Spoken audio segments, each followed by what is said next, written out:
మా స్కూళ్ళలో చూసేవాడిని, తర్వాత మనం వార్తలు కవర్ చేసినప్పుడు కూడా చూసాం. స్కూళ్ళకి తాళాలు ఉండవు, సాయంత్రం అయితే లోపలికి వెళ్ళిపోయేసి మందు కొట్టేయడం, అదంతా పెంట పెంట చేసి వదిలిపెట్టారు.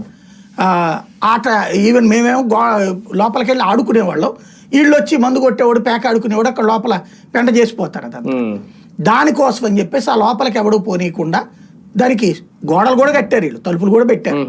కానీ దూకిపోతారు కాబట్టి సెక్యూరిటీని పెట్టారు.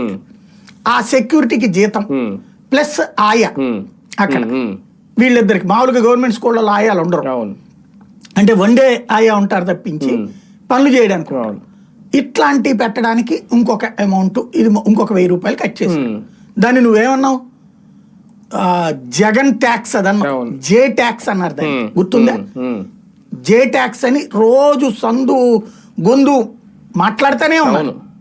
దాన్ని చివరి దాకా 5 ఏళ్ళు మాట్లాడుతూనే ఉన్నాను. 2వ ఏడాది చేసింది, 3 ఏళ్ళు అదే మొక్క మాట్లాడారు. 15 అని చెప్పి 13 ఇచ్చో 15 జగన్ తినేస్తున్నాడని అన్నారు. మరి ఇప్పుడు నువ్వు తింటున్నావా? మీ ఇద్దరులో ఎవరు తింటున్నారు?